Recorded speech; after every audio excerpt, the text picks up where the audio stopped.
This is the Asia Trade. I'm Shery in Tokyo. I'm Haidi, Stroud-Watts in Sydney, where the market has just opened. The top stories this hour. Asian stocks are set to dip as sentiment on Wall Street sours. US equities failed to rebound even after President Trump's decision to delay some levies on Mexican and Canadian goods. He says those tariffs will now kick in the next month when he's expected to unveil plans for global reciprocal duties. And we'll hear exclusively from the Bank of America CEO Brian Moynihan and his outlook for Asia as the region braces for Trump's tariffs. Well, certainly front and centre is one of these very externally and trade vulnerable economies of South Korea. We are just getting the South Korea current account balance numbers through as we get that January goods trade surplus narrowing to $2.5 billion from really $10.43 billion surplus for December. The current account surplus then narrowing to $2.94 billion for January as well. Last January, that number was at just over $3 billion. And of course, this is really still a lot of vulnerability, uncertainty for South Korea, as President Trump has sent that pretty clear message that even allies like South Korea will not be necessarily exempt from these measures. Heidi, at least for now, President Trump delaying some Mexican and Canadian goods covered by the North American trade agreement known as USMCA from his 25% tariffs. That includes items such as automobiles and certain fertilizers. The duties are now expected to take effect on April 2nd, when Trump is also expected to unveil plans for global reciprocal duties as well. So perhaps all of the uncertainty really being felt across the markets. Take a look at how U.S. futures are trading at the moment. A little bit of upside, but this, of course, after sinking in the Wall Street session. We had the Nasdaq 100 on the brink of a technical recession, right now rebounding about 0.6% when you look at futures. We are expecting, of course, also a weak non-farm payrolls numbers for February. In the meantime, Treasuries a little changed, the dollar falling for the worst week since November of 2022. And we are looking at that tepid start to trading here in Asia this Friday, right? Like I said, even the news of those tariffs and the temporary respite really not adding that much more fervour to these markets. And perhaps there's a sense of, just the uncertainty really starting to bite. We're seeing downside in the first couple of minutes or so when it comes to trading here in Sydney. Watching CBA tip for the worst return potential among global bank stocks. We're also watching Japan at the moment as well. And in particular, one stock that we're watching very closely in that Tokyo session is 7&I Holdings. That reset with a new CEO, the ARM IPO as well, and the share buyback. A lot going on there for 7&I, Shery.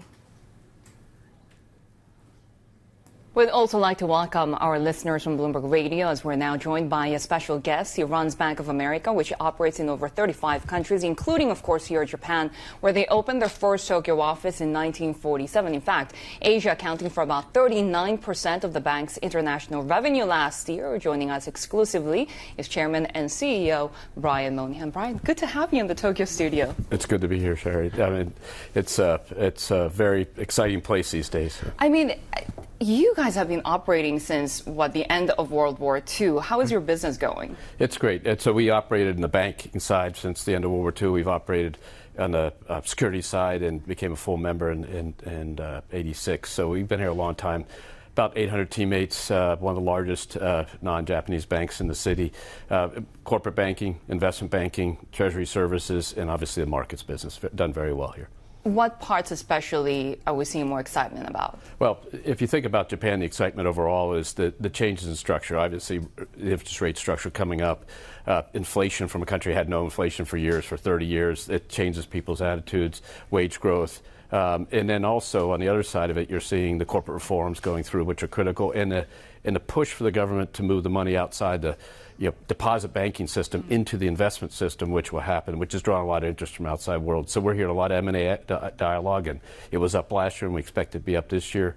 We heard about 30-40% of our revenues of Asia are in here in Japan, so it's strong. We're seeing a lot of market activity, and then the flows, the capital flows, the treasury services business, which isn't exciting as an M&A deal, but is critically important to the profitability of our company. We were just mentioning 7&I, for example, and I know that you guys have been involved with them. We are now hearing potential potential listing in the U.S. business? I'd have to lead to my teammates. I don't get involved in a deal. But look, we have a great team here, and they do a great job. And if they think it's the right outcome for our customers, they'll tell them, and we'll see what happens. But that's sort of part of that corporate reform story. Yeah, it is. That's the idea. We've been with government officials and clients, and the companies are excited to have in the classic word, animal spirits. Let's get moving. Let's merge these companies together. Let's modernize them. Let's keep working on the cost structure. You have a very low unemployment rate here. 2% plus. Very low. There's plenty of capacity to absorb employees. There's a little more competition for wages, competition for employees, wage growth. So I think all that sets up the ability to get the reforms going through, whether they're corporate reforms, return reforms that demands that you've got to return capital, getting cash off the balance sheet of these corporates, either back to shareholders to do something.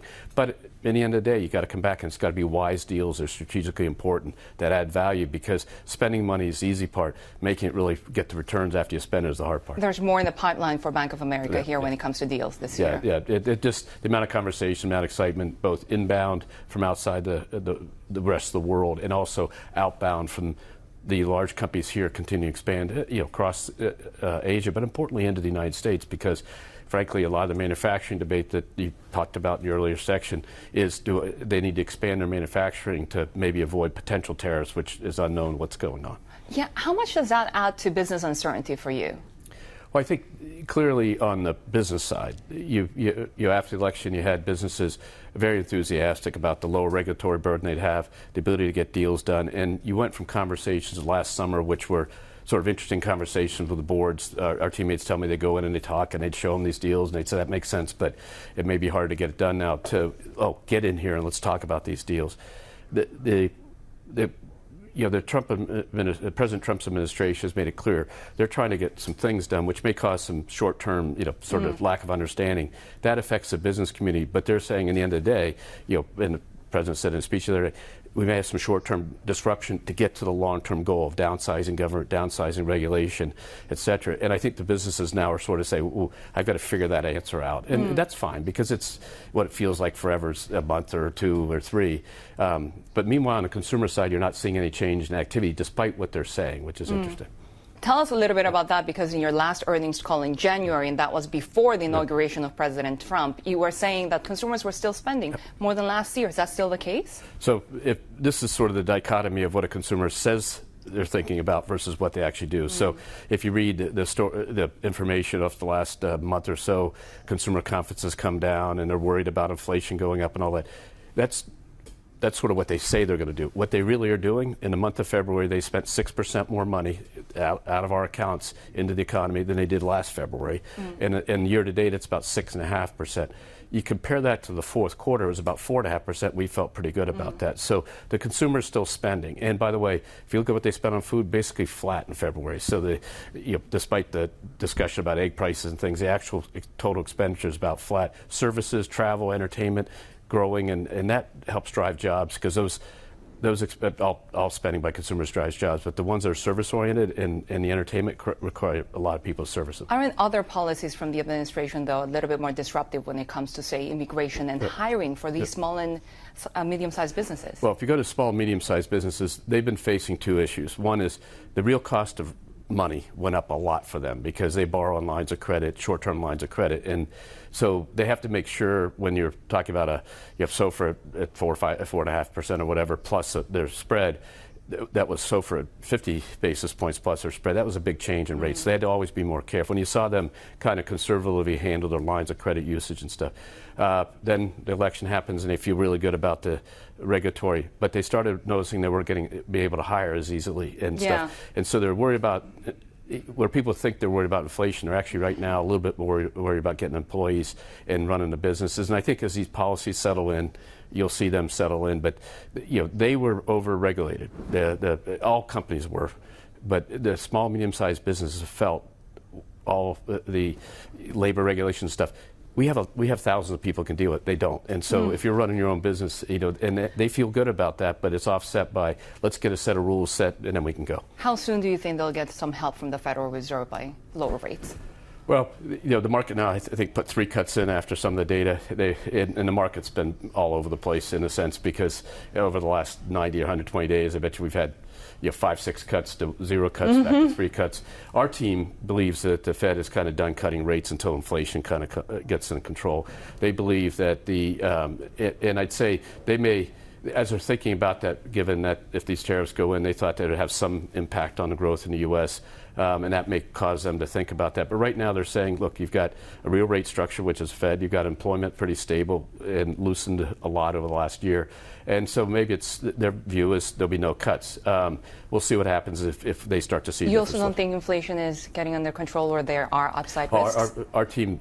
Our team of economists always thought it would take 3 years to get inflation under control. And so they projected to get down near the target towards the end of 26, but it takes that long. And everybody says, why isn't it happening faster? It just takes a while for it all to work through the system, especially with the amount of stimulus and other things that went on. In the meantime, you talk about markets being all over the place. Yeah. Has that increased your activity in that sense, in business, in markets activity? Well, if you look at the first quarter, we told we gave our guidance in our first quarter call, and NII was going to be up flattish quarter to quarter with 2 less days. That looks in great shape. Loans and deposits are what we expected to happen. The trading revenues been strong and up from last year, mid-single digits type of numbers. So we feel very good. I'd say the debt capital markets open and processing through. The equity capital markets, as we talked about, a little slower than, but still solid. Everything's in good shape. And then asset, then the wealth management business very strong. So we feel very good about the current prospects of our company. Same here in Japan, because we saw the brokerage unit, for example, posting a loss for Bank of America in 2023. Did it get better last year? Yeah, you got to be careful of our legal entities because Right. we don't run the business that way. We run the global things. But the group here made about 30% of the pre-tax profit for Asia. They're a very strong group, and so sometimes the mechanics of how that runs through because of the bank and the broker dealer and the parent.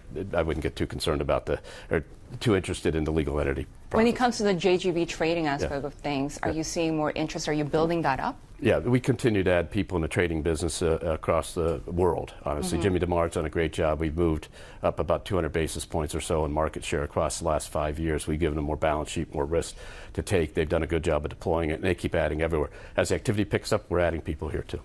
Yeah, because, for the first time in a very long time, we are seeing a lot of volatility in the rates market, a lot of interest as well.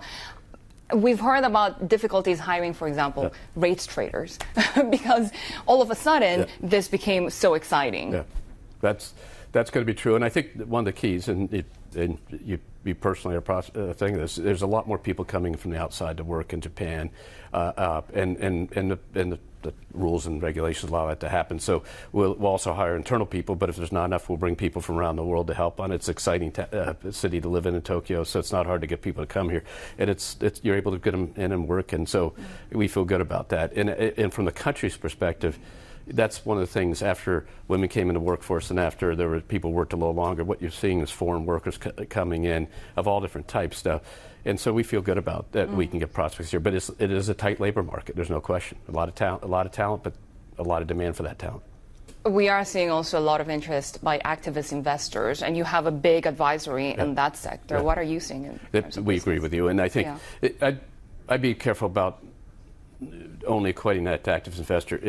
The pronouncements by the government and the exchange and stuff that you've got to move, the amount of cash on these balance sheets are making things happen. So activists can catalyze that activity, but at the end of the day, what's going to also catalyze activity is boards of directors and management teams saying, we have been given a mandate to change, and now with the interest rate and inflation and things, a more resilient economy, we got Japan growing at 1%. That doesn't sound great, except for where it came from. That is great, and so I think that is going to cause more activity necessarily. So yes, there's activists, and we have an advisory business that helps people through that discussion, and they'll cause activity.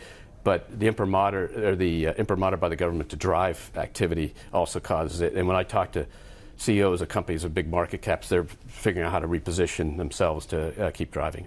Are you using more of Bank of America's balance sheet in trading here in Japan compared to other parts of Asia?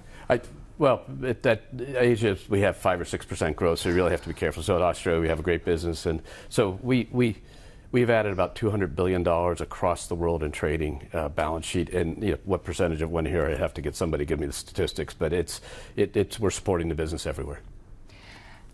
Some of the things that we've seen across the world, of course, we've talked a little bit about the fragmentation, about tariffs. When you see that growing rivalry between China and the U.S., for example, is that something that concerns you as a CEO when you look at Bank of America's business?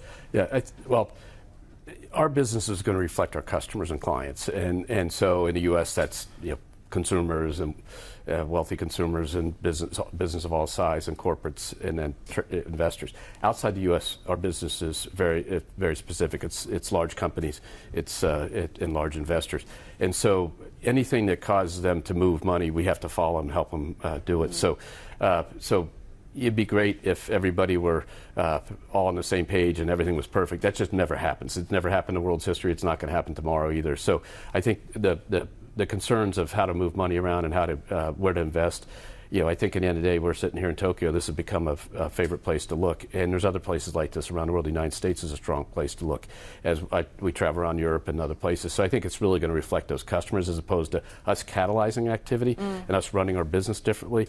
We run our business to support our customers and clients, and they dictate the activity, and then we help advise them about that activity. And what we're saying is they're enthusiastic about the growth in the U.S., the growth on a global basis, 3% plus. The rate structure coming down a little bit across the world, the ECB cut rates, so they're feeling good about it. They just need a business likes plans 3, 5, 7, 10-year cycles, and it's hard to do that when there's this much movement. But on the other hand, they face this all the time. You've been at your post for a long time, so you don't see this time as any different from past cycles? Well, I always look at it in the context. Look, believe me, right after the financial crisis was a kind of interesting world out there, and the reshuffling of all the activities. And so every time has its unique things. What we do in the company is really focus on driving. Our mantra is we have to grow no excuses, and we have to do it with the right risk, and we have to do it with a great team, and we have to keep driving efficiency and effectiveness. So the rules and regulations, our industry is looking in the United States for a reduction in regulatory burden that built up after the financial crisis for good reason, but kept building up when the reason wasn't as good.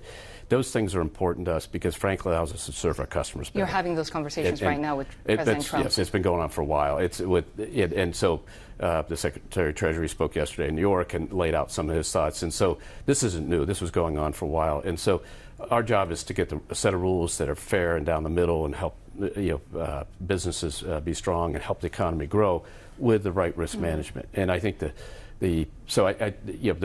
is it different? It's always different. Tomorrow will be different than the day. There'll be a different set of factors.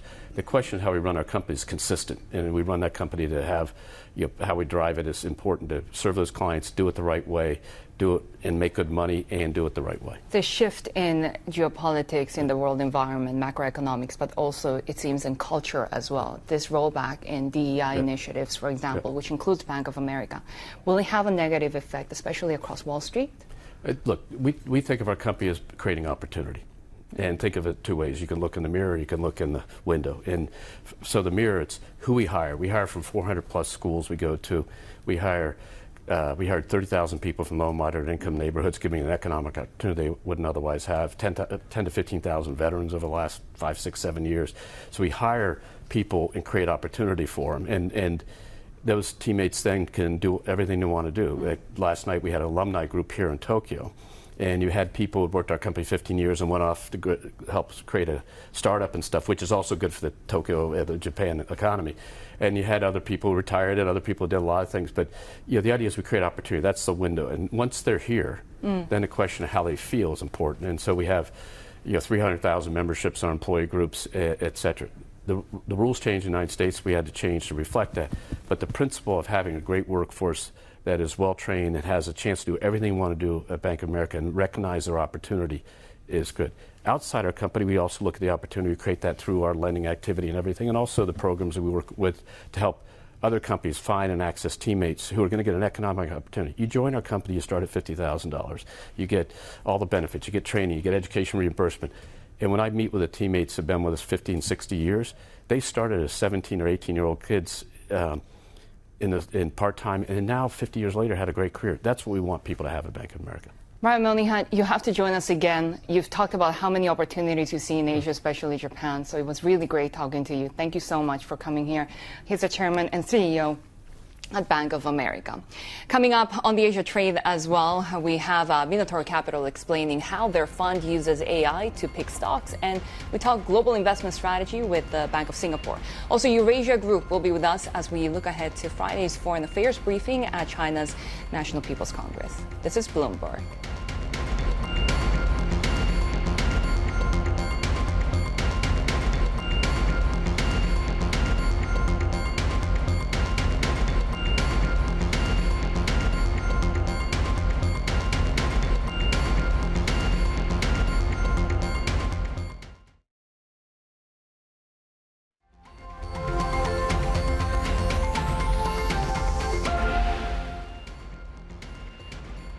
Well, the EU has agreed to discuss reforming its fiscal rules to allow member states to increase defence spending. The moves comes after a push by Germany, as the White House insists that the US should no longer be Europe's main security guarantor. Let's bring our Bloomberg senior editor, Derek Burbank. And Derek, we're watching most keenly in terms of how broader Europe can rise to the fiscal demands of this new mandate. Yeah, well, and it's really interesting, too, because Germany has for years been the constraining power in terms of European borrowing, right? For years and years, we've talked about how Germany has been wanting to have quite stiff rules about borrowing to make sure that that they keep that sort of debt to incoming funds balance in check, right? This has been a huge thing that's gone throughout, and they've been willing to suffer a certain amount of pain to deal with it.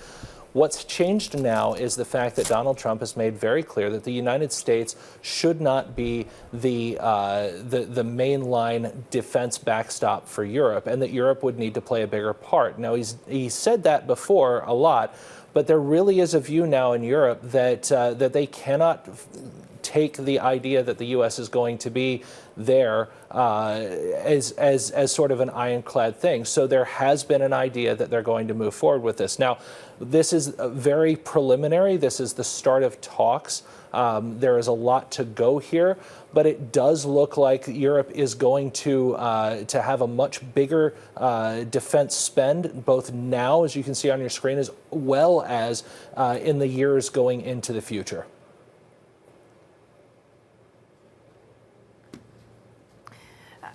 What's the likelihood of getting sort of broad support for this? Because, as you say, there's a number of countries within the EU that have traditionally been, pretty fiscally constrained and fiscally conservative. Has the pressure from Washington, I wonder, and the Trump administration kind of rallied a consensus within the EU? The answer to every one of those questions is yes. Every single one of them. I think that the calculus has completely changed. I've talked to a number of European diplomats in Asia over the last couple of weeks. They have all told me that they see a need to have Europe be the one that's standing on its own 2 feet. They say that that's a common consensus. I mean, look, Olaf Scholz and Friedrich Merz just ran an election against each other. One won, one lost. Both of them are saying that this is going to be the case, and that's Germany. And that's been, as I say, that's been a country that had historically been very cautious about some of its spending. When you get toward the eastern side of Europe, you have seen some of those economies be a lot more willing to put increased defense spending on the table. Donald Tusk has been talking through what Poland has been doing. We've seen this from the Baltic states. But when you get further into the western side of Europe, you have gotten some that maybe are not up to that 2% NATO defense spending target. And we're seeing all across the board, both in the European Union as well as other European states outside of that, notably the United Kingdom, say that they're all looking for ways to sort of tangibly make it there. I should add one more point, though. It's a long distance. I said this is a long-term thing. There's a long distance between saying we're going to do this and actually buying bullets, right? Not only is this going to be an extended period of spending, but it's also going to take time for that spending to turn itself into weapons and program acquisitions, as well as forces that are ready to encounter whatever threat they may be seeing on the eastern side of the continent. Bloomberg senior editor Derek Wallbank there. And of course, it's not just Europe and the EU having to adjust to this new normal of policy setting from Washington, but also China, where top economic officials are saying that they have room to act in the face of uncertainty and global risks, including the risk of higher US tariffs. The Chinese Commerce Minister also says Beijing will not yield to what he describes as bullying by the United States. I want to stress that trade war has no winner and protectionism leads nowhere. The unilateral policies and bullying practices of the US side are against the trend of the times. They have caused wide concerns and opposition of the international community. Bloomberg's China correspondent Min Lo joins us now from Beijing. And it's interesting, right, because we've seen Beijing's response in terms of countermeasures to the US being seen as relatively restrained. The fiscal and monetary policy support so far for the domestic economy has been pretty restrained as well. So what can we glean in terms of how much more dry powder they're keeping to deal with future risks? Yeah, well, it's a clear message from officials at this press briefing yesterday that they are confident about their ability to overcome any challenges in the economy. The PBOC governor, for instance, reiterating the pledge that China will adopt that looser monetary stance, that they will cut the RRR and the interest rates at an appropriate time. He also said that the central bank is looking into options to lower the charges for these relending facilities to favored sectors, and they might expand that to boost tech innovation as well. And you have the NDRC chair, for example, saying that the government is looking to set up a state fund to boost investments into startup, to double down on that push for self-sufficiency. The Minister of Finance, Lan Fo-an, pointed to that local government debt rescue package last year, that 10 trillion yuan to swap out local government debt. He said that has been effective in lowering the interest rate burdens for local governments and in freeing up resources for the economy. And he warned local officials not to add on new off-balance sheet debt, quote, with an iron discipline. When it comes to that highly anticipated press briefing by Foreign Minister Wang Yi in a few hours, what should we be watching out for? Well, that's going to be focused on foreign policy, and Wang Yi is someone who doesn't mince his words, so we want to hear for his tone, especially how he characterizes US-China relations amid this trade war. He might moderate his tone if China is looking to strike a deal with Trump, or perhaps create a favorable atmosphere or environment to facilitate a potential summit between the two leaders. Of course, there is the Ukraine war in focus as well, how China will position itself in that conflict, whether China will make an explicit call for European countries, including Ukraine, to be part of the ceasefire agreement, and whether they will address the concerns around Washington driving a wedge between Russia and China as well. So a lot to look out for at that press conference later.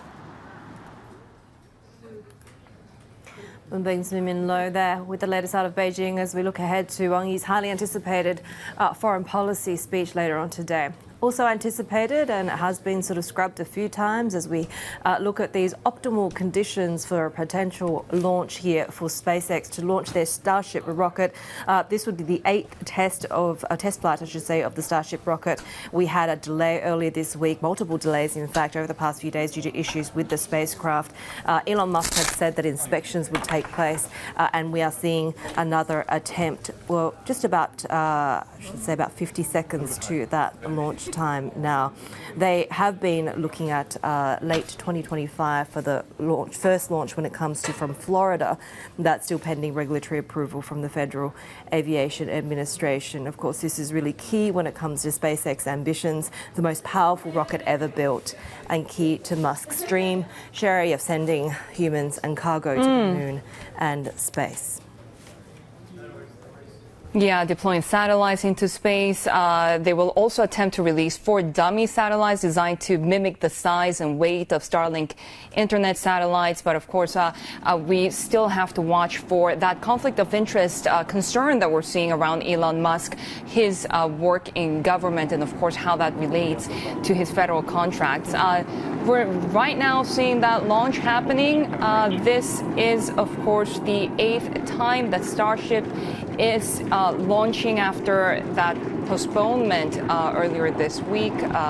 Musk has said that the company would inspect the rocket, and after that failed attempt also, in that setback back in January when Starship actually exploded. Let's bring in Bloomberg Global Business reporter Bruce Einhorn here for more context of the significance, Bruce, of this launch. A little over 40 well, as you mentioned, this is the first launch after that failure a few months ago.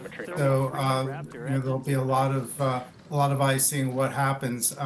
Last time the problem happened much further along after takeoff. So far so good, but a lot of people will be focusing on what comes up in the next hour or so in order to be able to say whether this advances beyond what happened a few months ago. All right, so we're through Max. Bruce, what are the broader ambitions at stake here when it comes to this particular launch? Well, as you mentioned earlier, SpaceX does have ambitions to get regular flights going for Starship. And so in order to do that, they need to be able to improve on the track record so far, which has been a little mixed. Certainly a lot of major successes, being able to catch the booster as it returns to Earth, which they've now done twice. Certainly a really impressive accomplishment that nobody else has done. But there's still been problems. So you need to get all those wrinkled out, eliminated, not just wrinkled out, before they can really proceed with a lot of their big plans. These days, when we talk about SpaceX, also, we talk a little bit about the concerns about that conflict of interest. We now heard that a SpaceX engineer representing Elon Musk had directed the Federal Aviation Administration to deploy thousands of Starlink satellite terminals within a timeline of 18 months. What do we know about this? Yes, there are concerns about Elon Musk's role in the government, right, in all sorts of different ways. And so in addition to what you just mentioned, there are also concerns about SpaceX and supporting it in Canada, given the news about the tariffs that President Trump has said he wanted to impose on Canada. There's a bit of a backlash, more than a bit. There's a considerable backlash going on in Canada, which is a major market for Starlink, which is the satellite network that SpaceX operates for internet communication. Canada is the second biggest market, but on the other day after the announcement, the imposition of the tariffs, the Premier of Ontario, Doug Ford, announced that the province was going to tear up its contract with SpaceX. That's just one of a couple of examples in Canada of officials saying either they're walking away from SpaceX contracts or rethinking SpaceX contracts. This is a direct result of the trade war, but also Elon Musk's role in the Trump administration. What we're now waiting on to see is the super heavy landing, burn start, as well as the shutdown and catch there. And, we've touched on this a little bit in terms of the efforts to diversify away from SpaceX due to these sort of ongoing political concerns. But we've also seen Europe launching the Ariane 6 rocket as well, as we see the European defence sector really ramping up activity as well. So do we see much in the way of competition as a lot of these nations are looking to really move away from the reliance on Elon Musk's businesses? Well, not as much competition as a lot of those countries would like, unfortunately for them. So, for instance, you mentioned the European rocket Ariane 6, which launched earlier today. That was only the second launch for the Ariane 6, which is a heavy lift rocket developed by the Europeans that's supposed to compete with the Falcon 9, which is the earlier generation of SpaceX rocket. Falcon 9 is the workhorse of the SpaceX fleet at the moment. Starship, which we're looking at right now, that's meant to replace the Falcon 9. So the Europeans are already behind, but they are trying at least to not fall further behind. And so they did have this breakthrough today where they had this second launch of their rocket, the Ariane 6. But SpaceX does still enjoy a pretty strong market position in launching satellites into space. And similarly, as I mentioned earlier, while there's a backlash brewing in place like Canada against SpaceX, there aren't a lot of alternatives for people who want to use some other type of internet satellite system instead of Starlink. So Amazon has a plan to build a network similar to Starlink's, but they're only getting started. They haven't even gotten started deploying the satellites. The Europeans similarly have a plan. The European network hasn't even begun deploying satellites. The Canadians, Telesat, a company from Canada, has a plan to build a Starlink-like network. Again, no satellites up and running yet. So a lot of big plans, a lot of big dreams, but at the moment there's really only one major competitor to Starlink, and that's OneWeb, which is owned by Eutelsat from Paris. That stock has enjoyed a big run-up over the past week. It did have a considerable correction today, but still the stock has soared over the past week, thanks largely to hope that maybe it can fill the role of Starlink for some people, some countries looking for alternatives. Yeah, we're seeing right now the super heavy landing burning. We will be watching for that shutdown and catch as well, as it's now re-entered the Earth's atmosphere. And you can see right there live pictures as they're happening with SpaceX's Starship launch for the 8th time this coming at a pivotal week after that setback that they faced a couple of months ago when Starship exploded. And you can see right there that the catch is happening at the moment. But Bruce, going back to what's happening right now, what are you watching out for in these live pictures and the significance of this success? Sure. Well, I mean, what we just saw is really important, right? This is really hard to do, what SpaceX has just done, and it looks incredibly cool, and it's really complicated, and it's really important for SpaceX as they move toward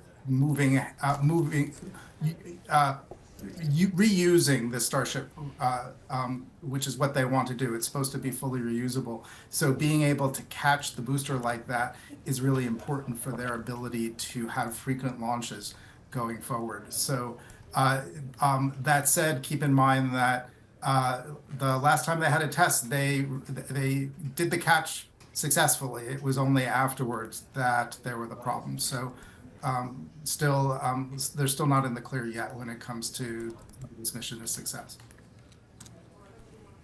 Yeah, we'll continue watching those live pictures. Bloomberg Global Business reporter Bruce Einhorn there, as we just saw SpaceX successfully catching that booster with that mechanical arm. But we're following the markets right now and setting up for the market opens in Japan and South Korea. And you can see the ASX 200 losing more than 1% and Nikkei futures to the downside as well. This, of course, as we had U.S. stocks sinking in the overnight session. We had the Nasdaq 100 on the brink of a technical recession. Here in Japan, we also saw the strengthening of the Japanese yen. One company that we'll be watching at the open is 7 & I. It's selling an underperforming retail business, replacing its chief executive and buying back shares to strengthen their case for repelling a takeover proposal by Couche-Tard. Let's bring in Bloomberg senior editor Reed Stevenson for more on this. What do we know at this point? Yeah, I mean, it was a barrage of news yesterday, and really this is all about 7 & I trying to convince investors that it can remain a standalone entity. This all started back in August when we saw Couche-Tard come in, proposed to buy 7 & I, raise its price, and until then, 7 & I had kept pushing back. They tried to implement a management buyout. As we reported last week, that fell apart, and so now we have this sort of really concerted effort to convince investors that it can go it alone. What is sort of the timeline, and what will decide whether investors agree with this plan? Yeah, I mean, it all comes down to the share price. Right now, 7 & I, the owner of 7-Eleven stores across the world, is still more than 20% below Couche-Tard's proposed offer. And so, at the very least, it needs to get to a level approaching that. But, I mean, even beyond, you have to remember that 7 & I had been the target of activist activist investors for a long time because it was seen as really trading below its true value. It was a sprawling retail operation with much less profitable supermarkets and superstores and other retail outlets. Now with this plan, those are going to be hived off. It's going to become a purely convenience store focused business. And the trick is, especially for the new CEO, Stephen Dacus, is whether they can really turn it into a global powerhouse. Everyone knows kind of what needs to be done. It's all comes down to the execution now.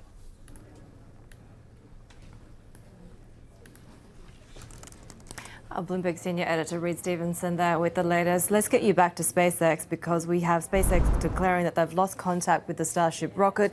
We saw that successful booster catch using the mechanical arms, but since then, just a few minutes prior, the SpaceX Starship spacecraft has been spinning out of control. And of course, as Bruce mentioned earlier, the catch wasn't the issue last time either. They successfully managed that catch with those mechanical arms last time. It was afterwards that we saw, of course, all of the issues start when it comes to the unexpected test flight setback and the explosion as well. So this test, as we've mentioned, is really essential to Musk's ambition to reach places like Mars. It's a huge commercial experiment as well. And we have seen this 8th flight test today, which had been successful up to the point, of course, what we see now where SpaceX is saying that they've lost contact with the Starship rocket, that the spacecraft is spinning out of control after successfully managing that booster catch with those mechanical arms. So we did see sort of everything going into the ascent and the booster catch returning to Earth after that boost back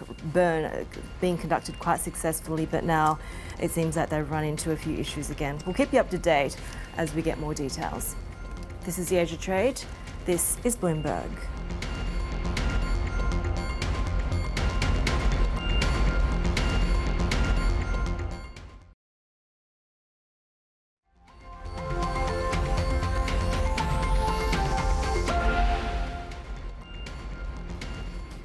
Well, one hedge fund in Australia is utilising AI in stock picking. Minotaur Capital runs an in-house software system that eliminates the need for research analysts. It's proven to work as the fund has outperformed the global stock market for the first 6 months.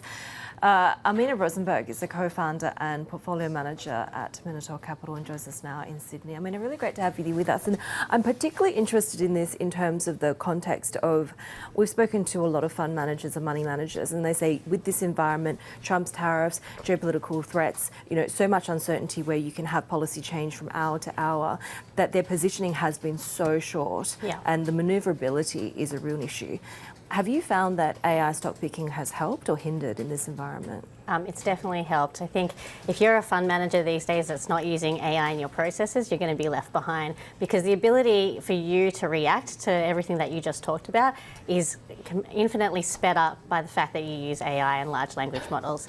To illustrate that with a point, so we have gone heavy into European defence stocks, for example, and then funnily enough, our AI brought up European defence about a couple of months ago in October as an interesting thematic to watch.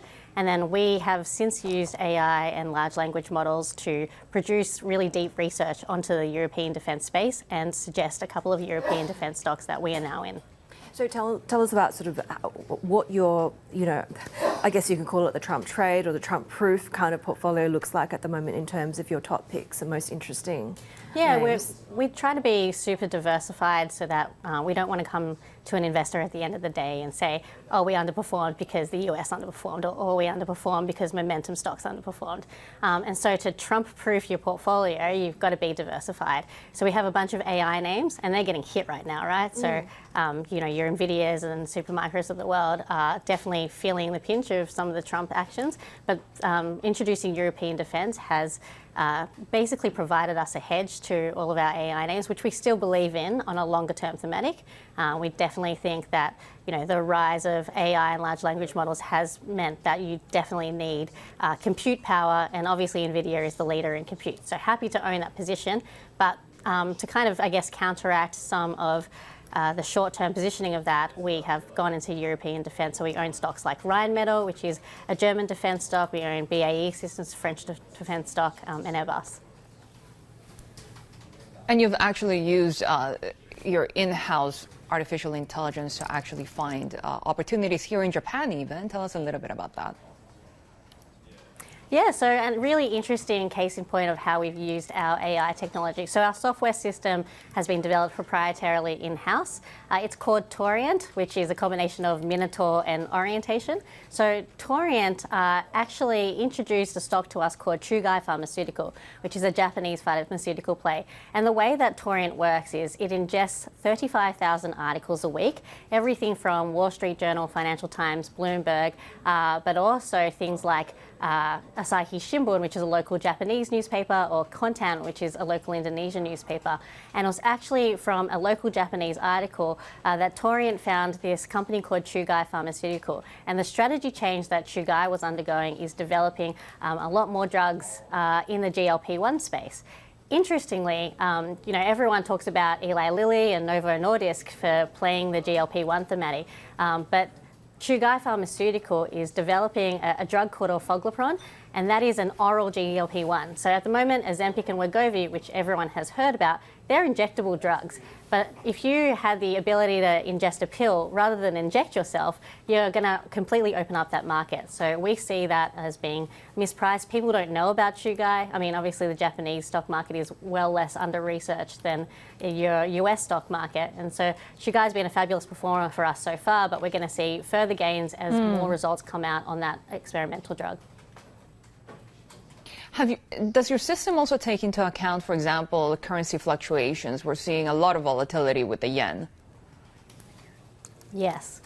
Yes, so it does. I mean, we have a system within Torient where it basically naturally forces us to diversify our holdings. So every stock kind of in our idea funnel gets an idea score.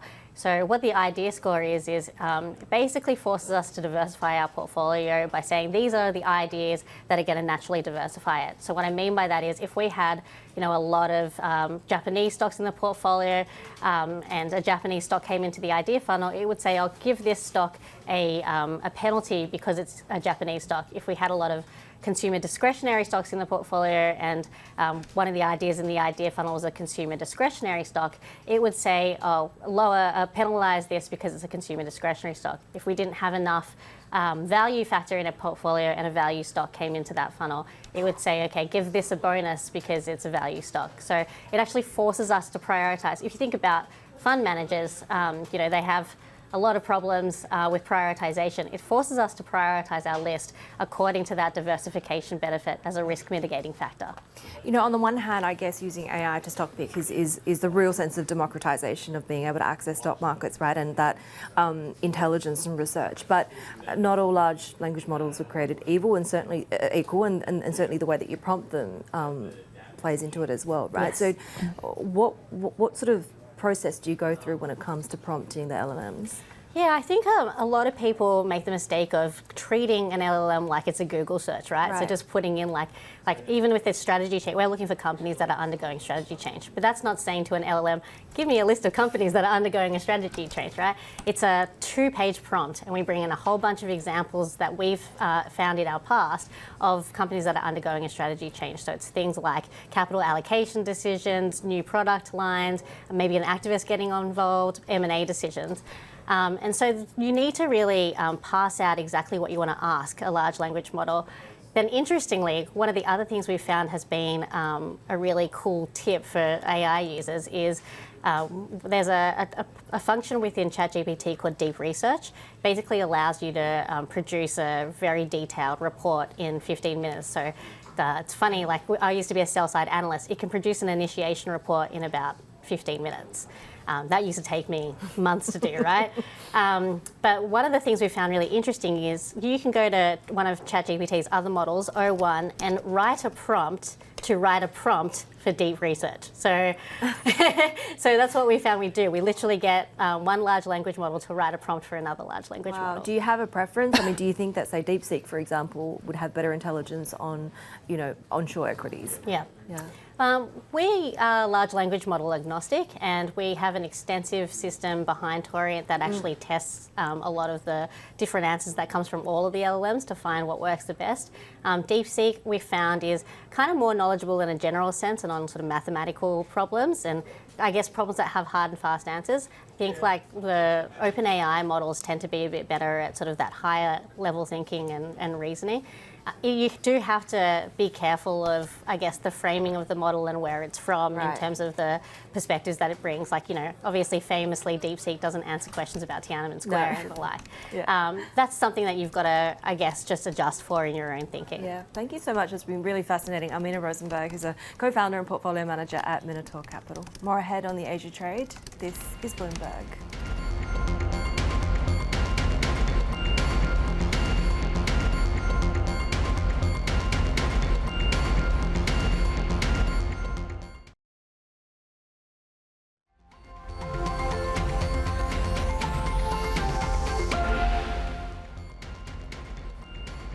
These are the latest from the corporate front. JD.com's U.S.-listed ADRs closed higher after the firm posted a 13% rise in sales to about $48 billion for the last quarter. That's its fastest revenue growth in almost 3 years, with profit more than doubling. The company's strong results have been attributed to China's policies, which have shifted to prioritize consumption-led growth. Broadcom stocks rose in extended trading after the firm reported an upbeat forecast that assured investors the chip supplier expects sales for the current quarter to come in about $14.9 billion, beating forecasts. The report suggests that AI spending boom is still going strong, with Broadcom being a major beneficiary of those expenditures. President Trump says he'll probably extend the deadline for the sale of TikTok if a deal is not reached by April 5th. Trump had offered the app's Chinese parent company ByteDance a 75-day reprieve from the bipartisan law that had set a January 19th deadline to sell its U.S. business. But it's not clear if the president could legally offer a significant additional extension without a deal. Right, the market opens in Seoul and Tokyo are next. This is Bloomberg.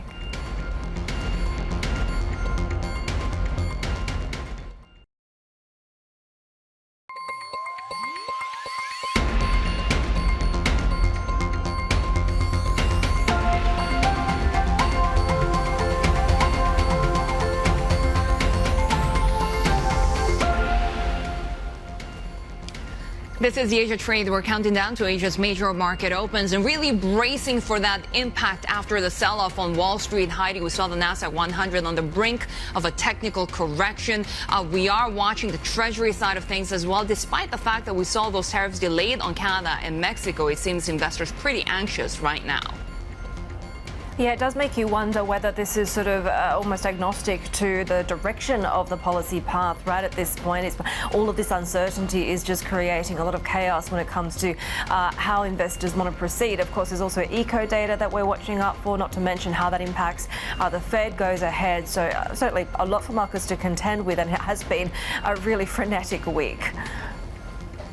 Yeah, the U.S. jobs data will be crucial because we are expecting a weak print given the impact of some of President Trump's policies, including federal layoffs, not to mention, of course, the broader uncertainty over tariffs. And that will really have implications for what the Fed does and, of course, what the BOJ does as well, given global markets. Take a look right now. The Nikkei losing more than 1% at the moment after 2 sessions of gains already. The Japanese yen holding steady, really not doing much, but after strengthening towards that 148 level overnight. A lot to do, of course, with expectations of what the BOJ will do from here. We had already seen the 10-year yield. Look at that, around levels that we haven't seen since 2009. And we just heard from Japan's largest labor union group that they're now expecting that biggest hike in wages since 1993. We're talking about 6% or so. And that is really huge in a place like Japan, where we hadn't seen those dynamic changes in the labor market. But take a look at how the Kospi is coming online as well. We had actually Korean stocks rising in the previous session, Korean won also strengthening in the previous session, given that those tariffs on automakers had been delayed. But we're seeing the downside right now of the Kospi about 1%, while the Korean won is holding steady. Haidi.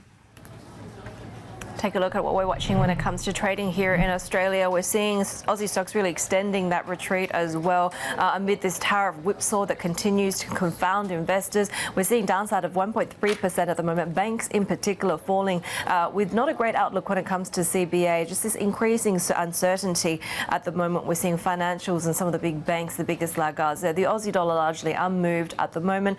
We are seeing some moves when it comes to Australian bonds. They're gaining after these concerns over the labour market continues to drive treasuries higher as well. We saw that gain in particular when it comes to short-term treasuries. Yields there resuming their slide with those two eco data reports separately highlighting the weakness in the US labour market ahead of the broader jobs numbers for February that are expected later on today as well. We saw those declines when it comes to the two-year yield as much as 9 basis points on the longer end of the spectrum. They were also really being whipsawed around by the latest twist on tariffs, Shery.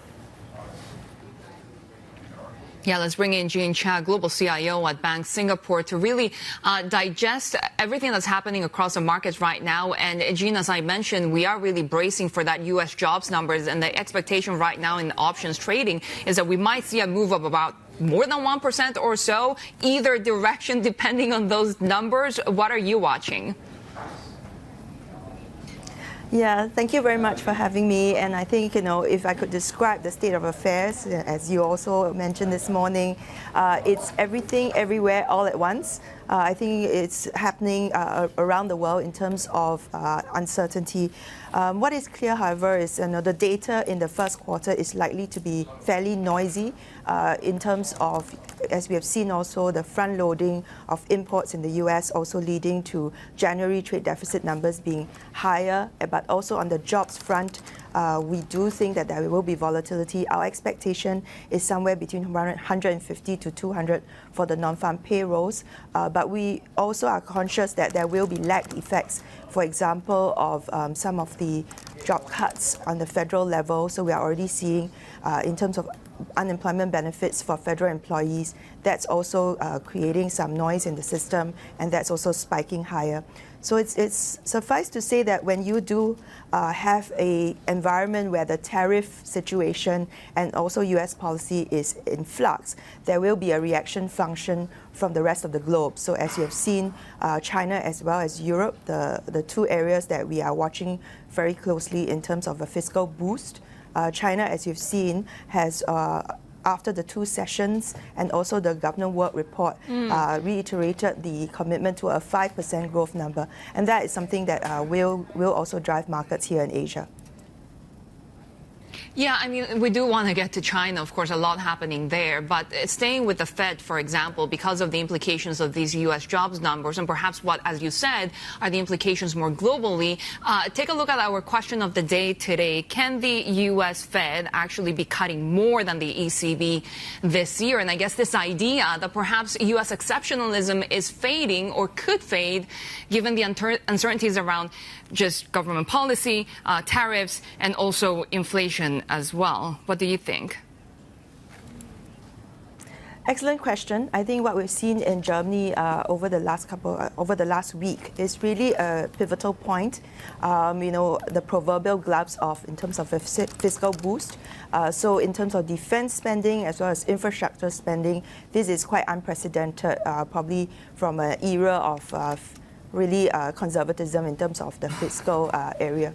So with this in mind, we do think that Europe does have potential to surprise on the upside, although our time horizon might have to be lengthened. So for the year, our forecast is about 0.8% GDP growth. In terms of cuts, ECB has just cut yesterday as well. We expect probably 2 more cuts to bring the rates to about 2%. So on that front, you're absolutely right that there is somewhat now of a uncertainty on the global front of in terms of the easing cycle on interest rates. Now, US, of course, is going to be in focus on the dollar front. I think the closest reaction function or the quickest reaction function typically is on the FX and the currency front, and we've seen that, of course, in the dollar as well as the euro.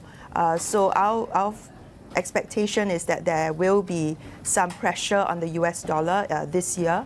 Of course, the other countervailing factor is inflation and the impact of the tariffs globally on US inflation. The Fed will have to tread very carefully. In our forecast today, it's a 1% cut for the year, but we stand very watchful in terms of the growth numbers and whether the data does prompt the Fed to have to act a bit more aggressively on the rate cut front. Of course, as I said, inflation and the recession risk will be the toss-up for the Fed, and it's a difficult one to forecast at this point, given the variables on the tariff front are still in flux. Particularly, I think investors are grappling with the uncertainties of, rapid implementation and then rapid carve-outs as well. That's going to put a lot of uncertainties on the forecasting economic outcomes at this point. Jean, I wanted to get your views on China because I don't think the NPC has necessarily changed the narrative, but that shift has really been the sort of prospects of revival for the private sector and for tech. Is that what you're focusing on for opportunities? So I actually spent the week at Beijing last week, so it gives me some sort of insight into the economy as well as the sentiment. I think the key priorities now for the government, and that's well articulated, not just in the government work report, but also post 2 sessions, the press conference that happened yesterday. I think there is a tone change in terms of a commitment on several fronts. Firstly, of course, tech innovation and the confidence that it has given the private sector in terms of government endorsement of the tech innovation that's happening ground up, whether it's at universities, at startups, as well as on the industrial front. Now, the second thing that has been also an important shift is the focus on consumption. Market participants could critique that it is insufficient at this stage, but we do see that the government stands ready. In Chinese, the word is 后手. There is still a lot of policy room for China to implement and deploy this year. And having a 5% growth target does imply there's an implicit expectation then on the policy front that there will have to be greater stimulus, whether it's on the fiscal, monetary, or even at the ground-up consumption level. Jin Chia, good to have you with us, Global CIO at Bank of Singapore there. Right. We do want to get to the mover 7 and 9 now resetting with its new CEO, and we're seeing that downside at the moment of 2%. But of course, this to do with them selling their underperforming retail business, replacing their CEO. We are not seeing a lot of positive market reaction, but of course, the broad market right now under pressure as well. They announced that buyback of shares to strengthen their case against that takeover proposal by Couche-Tard. The plan is to list their U.S. business, cut their holdings in a banking unit as well, but we're seeing that downside of about 2%. We are also watching this story when it comes to Insignia, right, with Bain and CC Capital raising their offers for Insignia to $2.2 billion. This is as we see the bidding battle for the Australian financial services firm really start to ramp out now. We saw the 2 buyout companies making those separate cash bids at $5 Aussie per share. According to a statement from Insignia today, that valuation at about $2.2 billion US dollars there. The stock there really surging, coming off those session highs of as much as 14% at one point. Interesting, we didn't see the earlier suitor, which was Brookfield Asset Management, making an updated offer. So we continue to watch for developments on that. And we have seen, though, just a lot of overseas interest when it comes to Australia's wealth and pensions market. Insignia manages about 327 Aussie billion dollars with businesses across financial advice to money management. Much more ahead here on the Asia Trade. This is Bloomberg.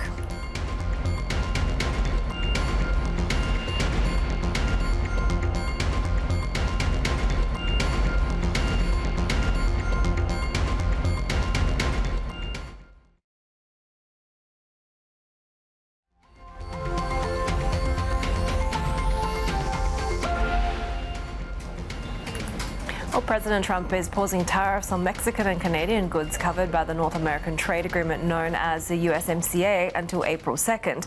That's also when he's expected to unveil plans for global reciprocal duties.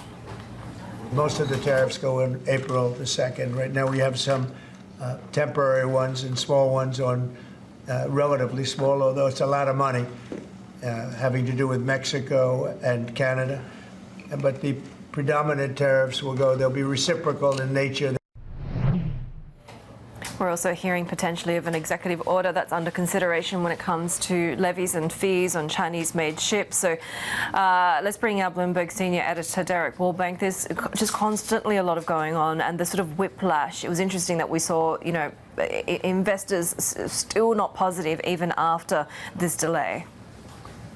Yeah, well, I think, look, the overarching sum of this is that Donald Trump is putting on a lot of tariff threats and then giving a certain amount of time until implementation. And so we still haven't seen the full implementation of what one might consider the maximal level of Trump-threatened tariffs. There is a very large gap between the threat and what has actually happened in there, and it's sort of causing this kind of arbitrage moment, if you will, that a lot of investors are trying to unpack of not only will that happen at all, but what will happen when it will happen.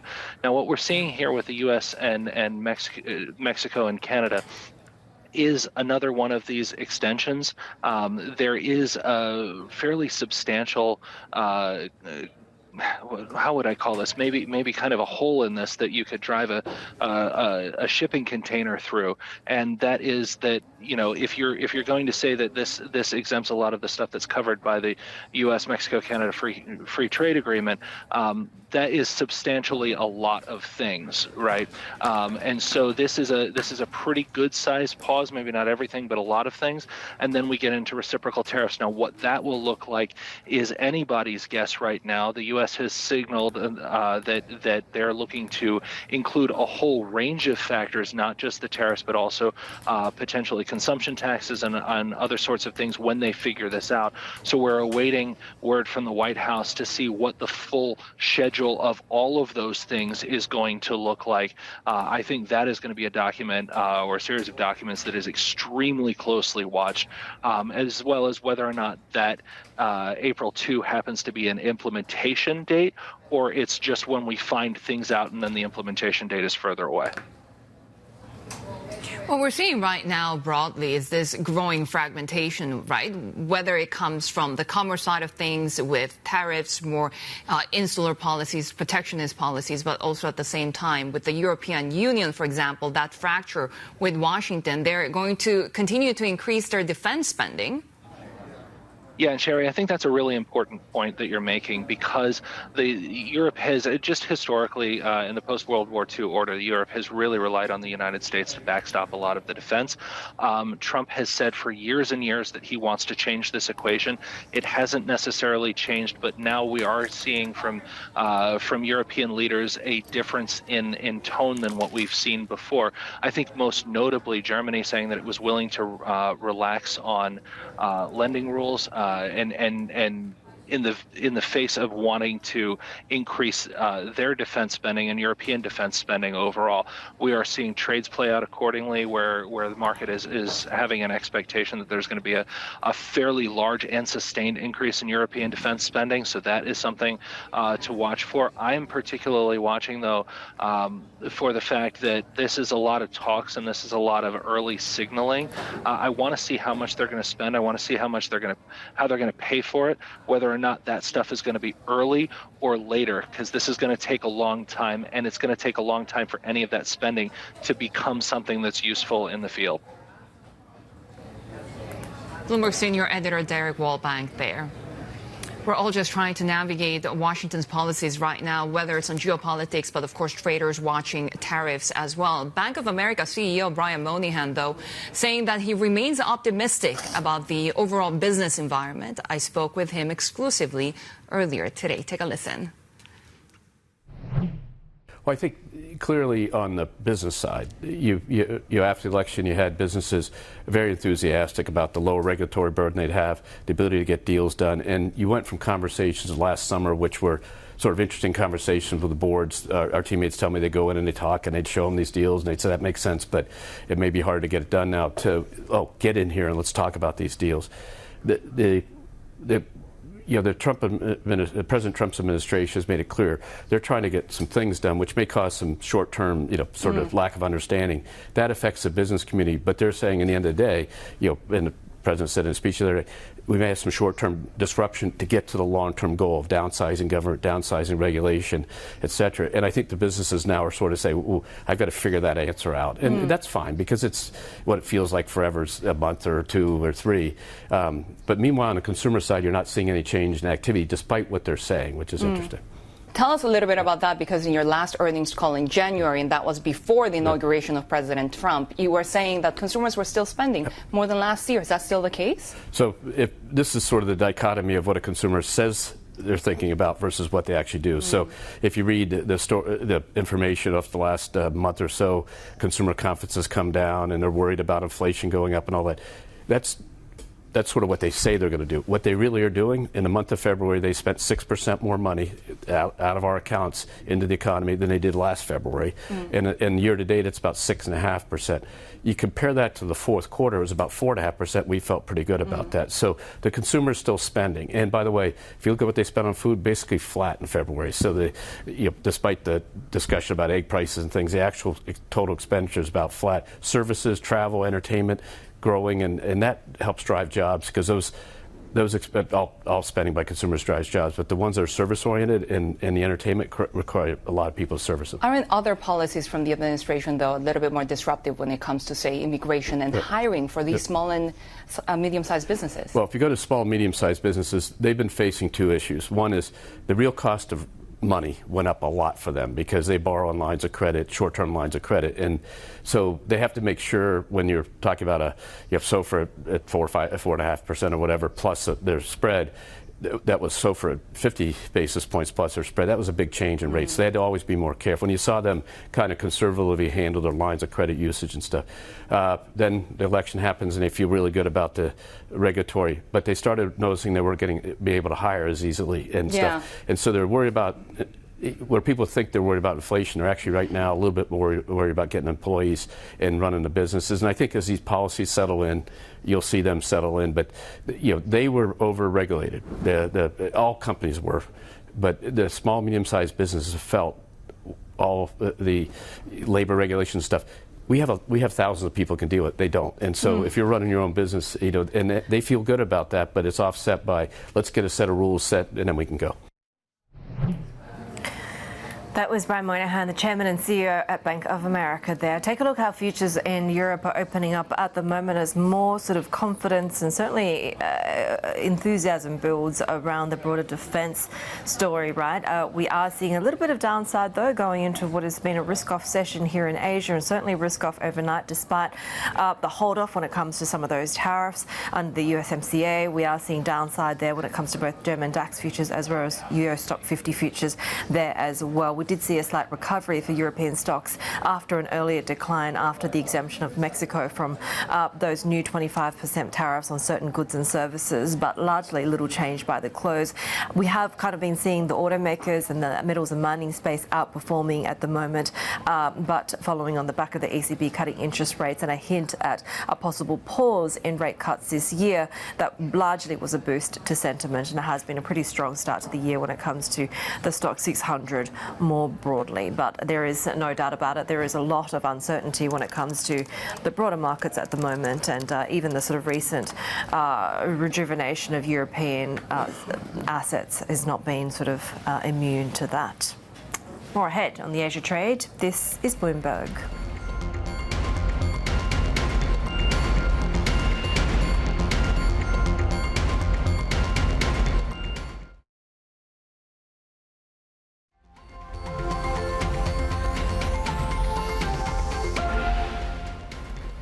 Continued pressure on Bitcoin down about 3%. Broader risk assets falling in the Asian session.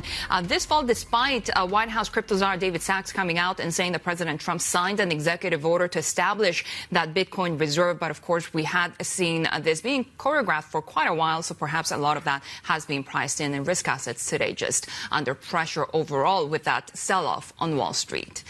We'll also be watching shares of JD.com at the open in Hong Kong after it posted the fastest revenue growth in nearly 3 years. The e-commerce giant seeming to benefit from government policies to boost consumption in China. For more, our tech reporter Annabelle Drillers joins us now. Annabelle, so what stood out in the numbers?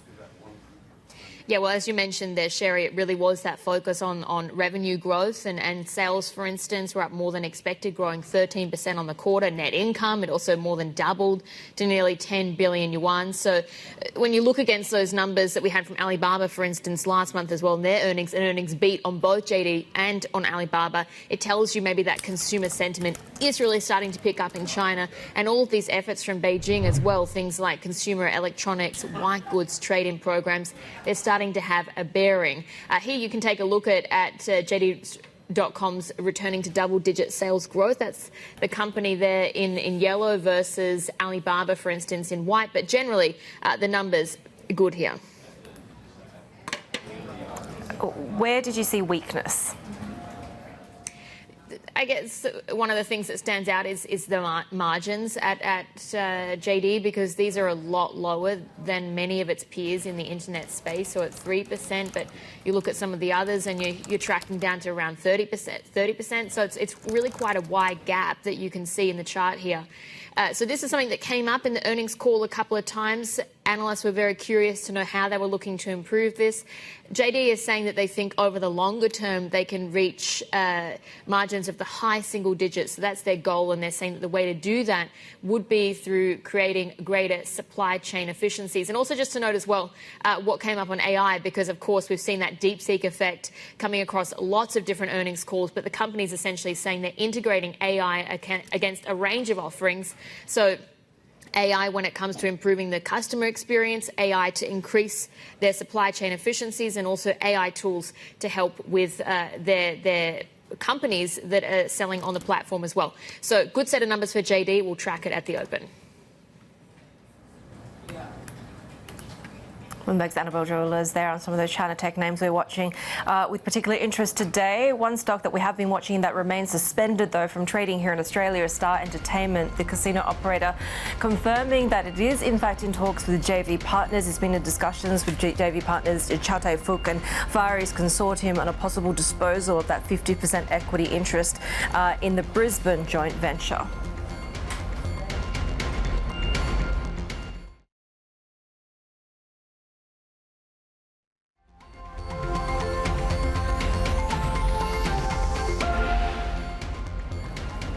Chinese exporters say US consumers will have to share the pain of Trump's tariffs. The duties are seen to cause uncertainty and business disruptions. Our Bloomberg Chinese economy and government senior reporter James Mager is with us, and we've consistently heard from President Trump, the Treasury Secretary Scott Bessent just this week saying that it's going to be Chinese manufacturers and consumers that, eat the cost of these tariffs. But it's not quite so simple when it comes to these negotiations.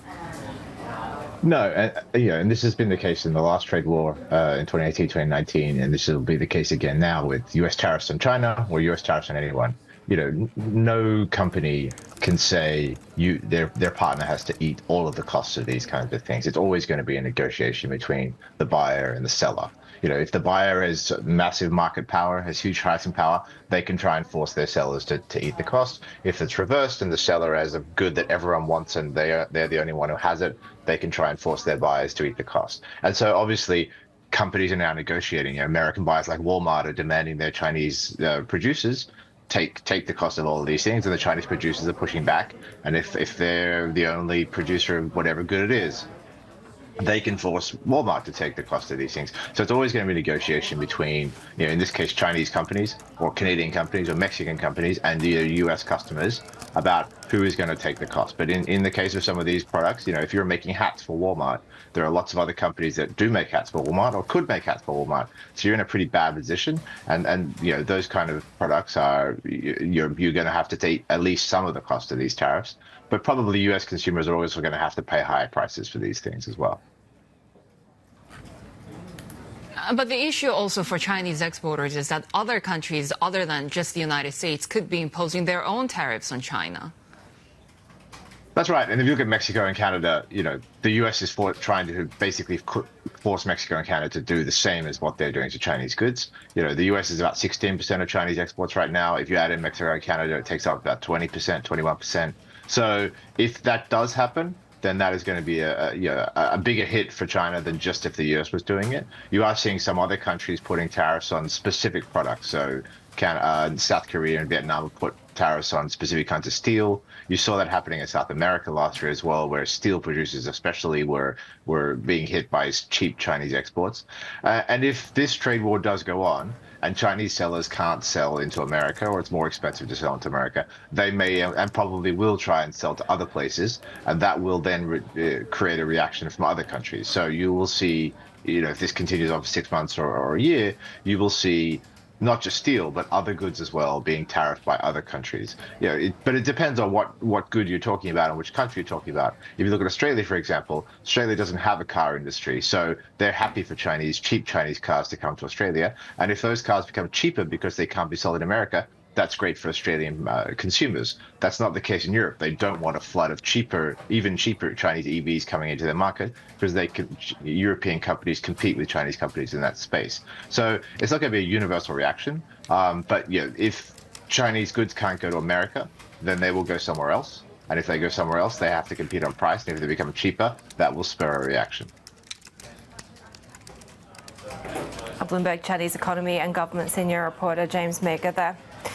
Well, Chinese Foreign Minister Wang Yi is expected to speak at a press conference at the National People's Congress today, which could give us more clues in terms of where Beijing's foreign policy will head this year, given all of the uncertainty and external pressures largely coming from the Trump administration. Let's get more insight with Amanda Hsiao, who's a China director at Eurasia Group. Amanda, really great to have you with us in such interesting times to be having this conversation.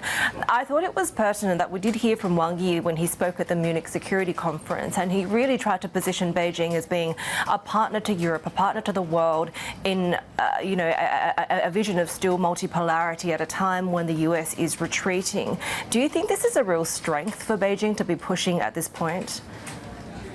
Yeah, I think China is facing really an international environment that is in tremendous flux, and there are both sort of new challenges and new opportunities that come with this flux. And in terms of Europe, as you say, we saw that Wang Yi very quickly pivoted China's position, not in a fundamental way, but to begin to emphasize that China believes that all stakeholders, including the Europeans, should have a seat at the table as a means of drawing a sharp contrast between the Chinese and the American positions. And I think that we will continue to see this sort of narrative and really this attempt to build up Chinese moral authority in the coming year, and to draw really a contrast between China as a responsible and fair and stable power in contrast to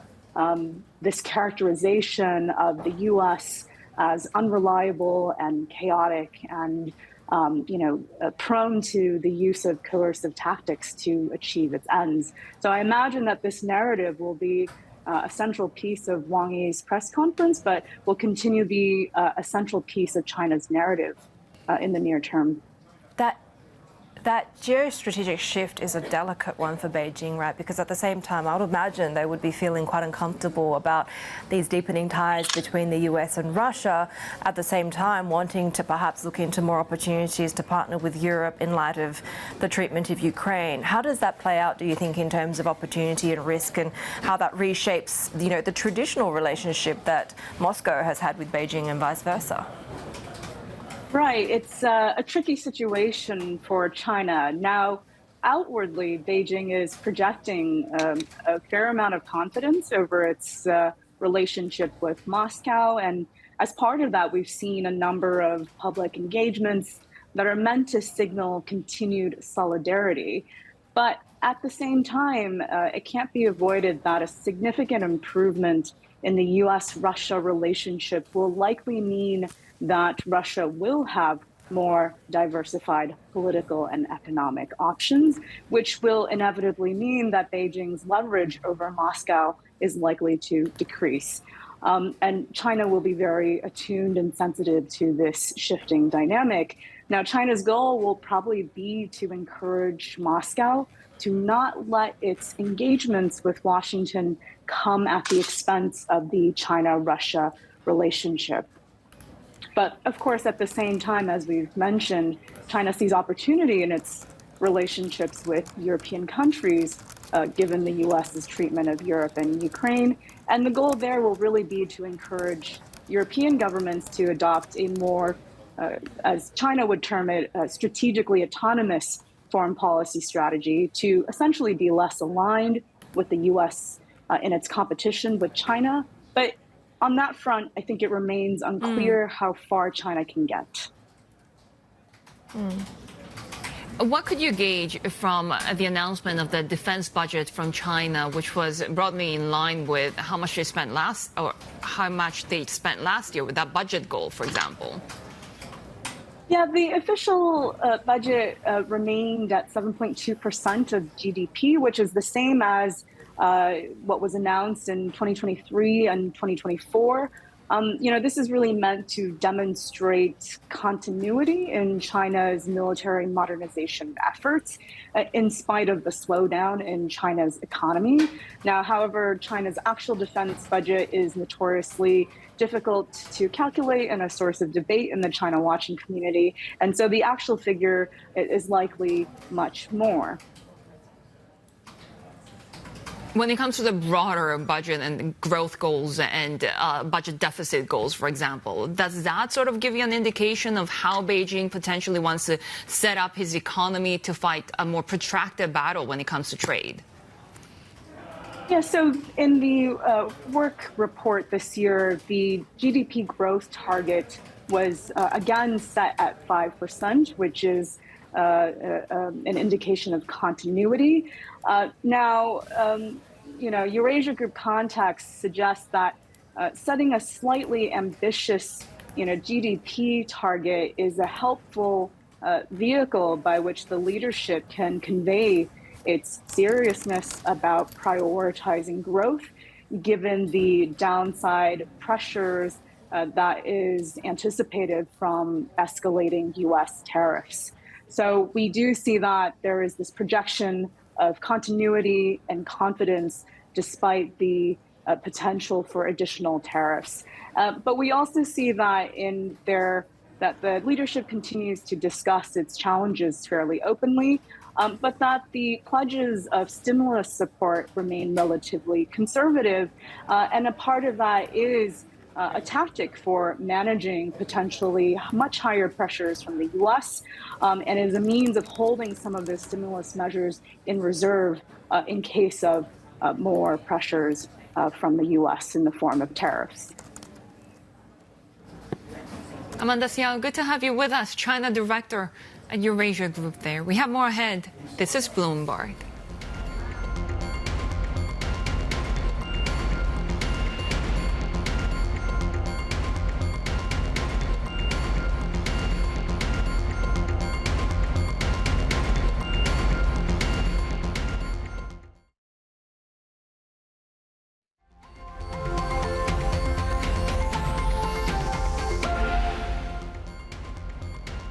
SpaceX's Starship rocket has broken apart mid-flight after engineers lost contact with the spacecraft during an 8th test flight. The rocket began to spin out of control after SpaceX successfully caught its booster with giant mechanical arms. Today's Starship's launch follows numerous delays starting last week on Friday. These setbacks come less than 2 months after SpaceX's last mission ended in an explosion. And of course, we continue to follow Elon Musk as well in his Department of Government Efficiency. It's been tasked with cutting the federal budget. The team has descended upon agencies accessing data and drawing up lists for job cuts. This week, Bloomberg Originals investigates the mark Elon Musk is leaving on the U.S. government. Donald Trump always said he wanted to drain the swamp. We're going to clean out the Washington swamp. I never knew it was this deep.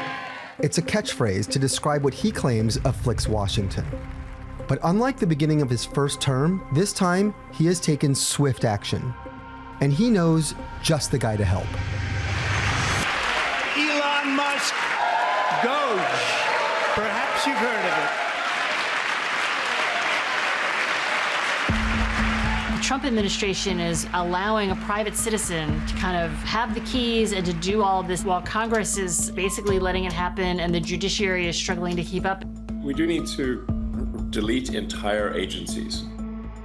To do this, Elon Musk and members of his so-called Department of Government Efficiency, or DOGE, have been embedding themselves across the United States government.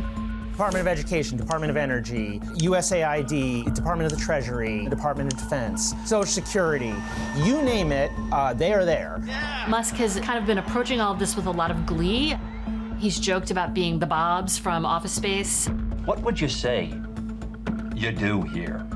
The idea of cutting the federal budget, I think, is something that a lot of people, left or right, can get on board with. The people voted for major government reform. But there's a lot of question about whether Elon actually knows the ins and outs of these agencies enough to make these cuts, or if he's simply going in with a chainsaw. I actually just call myself a humble tech support here.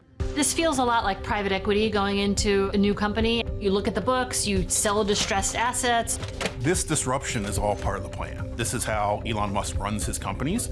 But the federal government is going to run and operate in a very different way than a rocket ship company.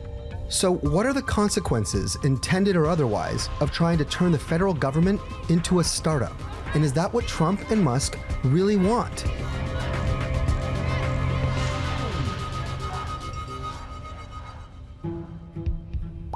It all started with a meme. Well, the word Doge comes from this internet meme that Elon Musk is quite fond of. And so when he proposed this idea for a government cost-cutting agency, he created Doge as a backronym for Department of Government Efficiency. DOGE has effectively replaced an agency called the US Digital Service, set up by President Barack Obama to modernize how the government uses technology. Now, Elon Musk says he wants to do that and a whole lot more. Musk's whole theory is that we have inflation and high interest rates because the government overspent and we're in a deficit. So if they can really rein in spending and drop interest rates, that will help American consumers. If we don't do this, America will go bankrupt. They're looking for examples of what they call waste, fraud, and abuse. Musk promised when he was on the campaign $2 trillion in budget cuts, at least. I think we can do at least $2 trillion. Yeah! He later backtracked to say we've got a good shot at getting $1 trillion in cuts. But even that would be quite a feat. Here's the problem. While the national debt has been rising for years, interest payments on US debt have now climbed to its highest level since the 1990s. In the last fiscal year, the US Treasury Department spent $882 billion on net interest payments, roughly $2.4 billion a day. So far, Doge's cuts don't hold a candle to those kinds of numbers. When you look at what he's actually cutting, it is not much. Doge started to put online a list of canceled contracts, canceled leases that they say ended up somewhere in the neighborhood of $55 billion, but it didn't take long for people to really look at the details of what they said were cut and find duplicate cuts, typos, miscalculations. In one line item, Doge mistakenly reported an $8 billion savings from a canceled contract, which turned out to be an $8 million, not billion-dollar contract. With Musk at the top, he has mainly young men with tech backgrounds under him, but there are also some longtime Musk loyalists, like Steve Davis. Their approach has been to disregard norms and in some cases, allegedly laws, about how federal agencies operate, especially regarding personnel and data. Anybody unhappy with it? If you are, we'll throw them out of here. Doge came in without really a very clear understanding of who works for the federal government, where, and what they do. Both Trump and Musk have cited false allegations of fraud and waste to justify mass firings across federal agencies. Some hasty moves have already led to embarrassing and potentially dangerous reversals. Doge helped to fire or lay off roughly 350 people at the National Nuclear Security Administration. A lot of those people have very important jobs safeguarding the nation's nuclear weapons, and now some of them are being hired back. We will make mistakes, but we'll act quickly to correct any mistakes. So far, tens of thousands of federal employees have either been fired, resigned, or taken Musk's buyout offer since Trump's inauguration, a number that's expected to keep climbing in the weeks and months ahead. Elon Musk has a playbook for starting and turning around companies, and that playbook involves massive layoffs and essentially just sowing chaos within the workforce. In Silicon Valley, you always hear like move fast and break things, and sometimes things do break. In his companies, Musk has often made decisions and then had to overcorrect. Elon has this tendency to take what he thinks worked in one corner of his world or universe and try to replicate that other places. When he took over Twitter, he immediately wanted to run it like a pure engineering company in much the same way he maybe runs Tesla or SpaceX. After he had already laid off about 50% of staff, he sent this email to employees with the subject line, "Fork in the road." He basically gave employees a little more than 24 hours to decide, like, do they want to be part of this new Twitter or not? And about more than 1,000 people ultimately said, this isn't for me, and they opted out. Very early in the Trump administration, he sent out this email, subject line, "A fork in the road," and it was basically asking people to sort of commit to this new way of doing things or get out. The consequences for how he handled the Twitter takeover are still happening. He laid off thousands of employees who are still suing him. He ultimately fired people that they had to try to hire back. Musk's experience in the private sector is, if he lays off too many people, he can just hire a few back. That might be a little bit harder to do in the federal government. And there's a valid fear that the rash, quick, fast decisions he's making at the US government could similarly lead to a lot of consequences down the line. Meanwhile, Congress, which has the power of the purse under the US Constitution, has been mostly silent. And that's because Republicans control both houses of Congress. You've seen a lot of lawsuits on behalf of federal workers filed by unions and other advocacy groups, but DOJ is moving faster than them. Despite the judiciary's slow-moving nature, some cuts have already been challenged as illegal, unconstitutional, or a breach of contract, and more lawsuits are sure to follow. The government has agreed to spend money. It's in a contract with these groups. It can't just take the money away. There are going to be lawsuits. With the Supreme Court already involved in some cases, legal observers contend that Trump's ultimate goal here is to give the Republican-appointed supermajority a chance to further expand executive power in his favor.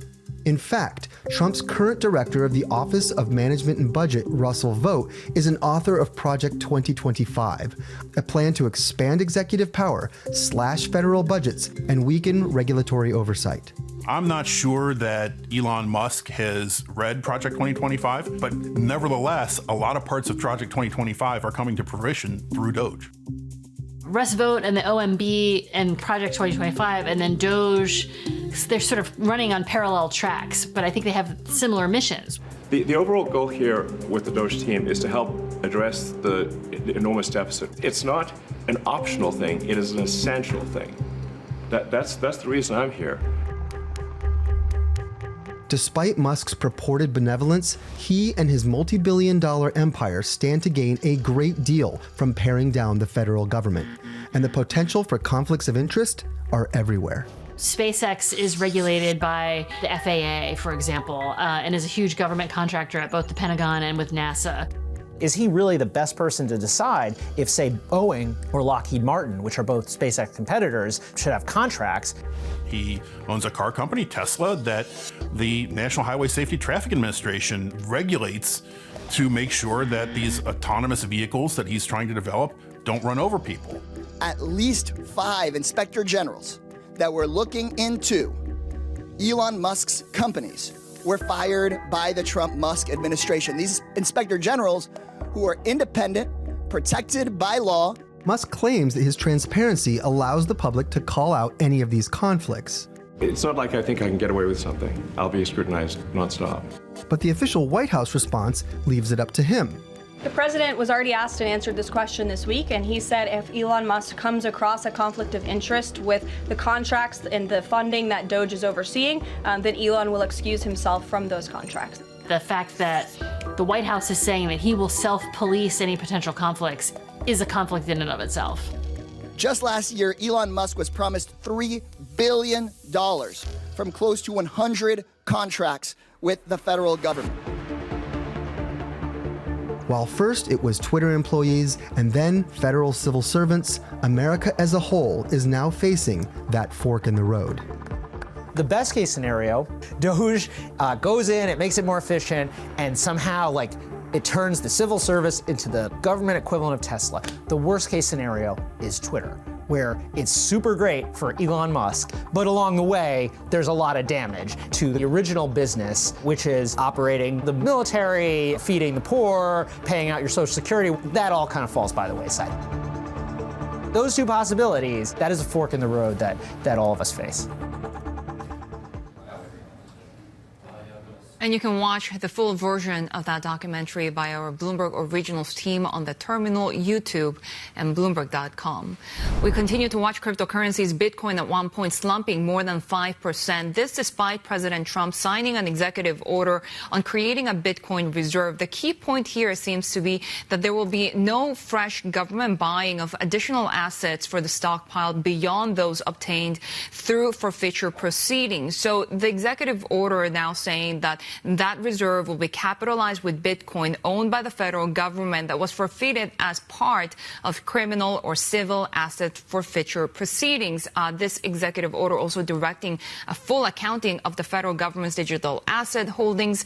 But we are now seeing Bitcoin slumping at the moment, as it seems there will be no fresh additional assets added to the stockpile. Of course, we have been really seeing this choreography around this Bitcoin reserve for quite a while as well, Haidi. So perhaps a lot of that optimism about a more focus on cryptocurrencies are fading a little bit, already priced in, and Bitcoin slumping at the moment. Yeah, not a lot of optimism when it comes to what we're seeing across commodities necessarily either, certainly not when it comes to oil. On track for its biggest weekly decline since October. Again, it is these tariffs from President Trump against major trading partners really injecting volatility and uncertainty when it comes to the demand and the supply outlook as well. We are seeing some metals edging higher as investors sort of looking at the demand picture in China as well. Quite a bit of volatility around iron ore and some of those steel-making cuts that potentially could come through. Gold is dropping at this point, again, on these tariff risks.